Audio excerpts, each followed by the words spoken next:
Ratchet and Clank 3 walkthrough, so this will be a pretty short level. I think about 2 minutes of it or somewhere around there is cutscenes, while about 5 is actual level, and this one did laser pointing before Portal knew it was cool.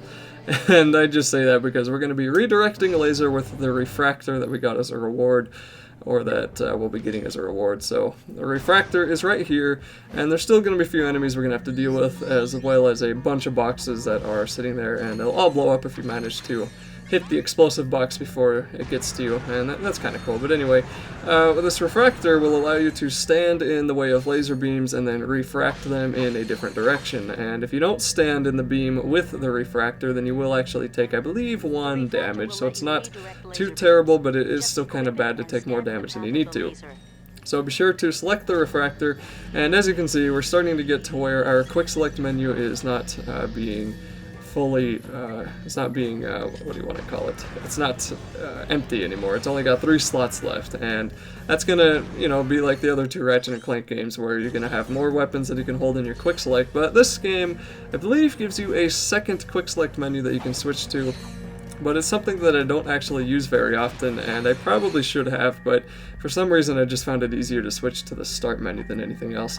Now, the weird thing about this game is that there are so many cutscenes, and they're so long, and that's kind of awesome. I mean, I love cutscenes, but for Ratchet and Clank, I was not used to it, because in the previous 2 games, they seemed way more focused on the actual playing and not so much the stories, but in this one, they seemed way more focused on the story and not so much the actual playing.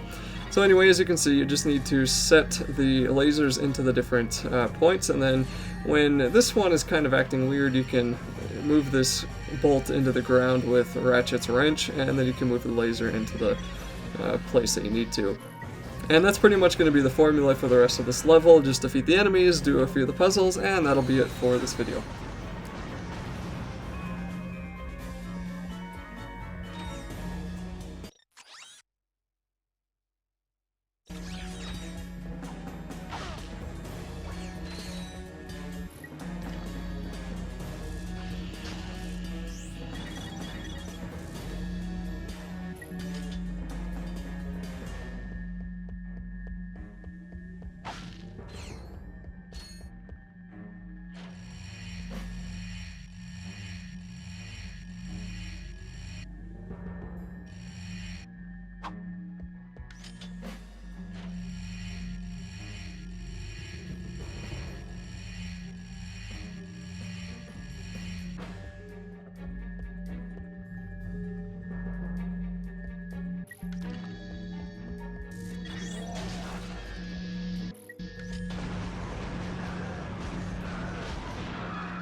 Ratchet, there should be a spider symbol somewhere in that room. Use the beam to lead the spider drone over the symbol, and then zap it with the laser.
Quark, it's Al. Got the shields up yet? Silence! I am concentrating. What the? That's a Quark vid comic. Excuse me. It is a historically accurate interactive graphic novel. How can you use the city's defense network to play a video game? Simple. I bypassed the security server with a 626 hex matrix adapter and reprogrammed the graphic subprocessor. No, I mean, it's... Clank, you speak, nerd. It appears you have a feedback loop in the induction coils of your DB3 signal processor. Impossible! I ran a recursive checksum on the signal matrix. Hey, there is a feedback loop. I don't know what happened. May we borrow this vid comic? Treat it gently. It is a first edition. Perhaps this will help restore Quark's memory. Shield power restored.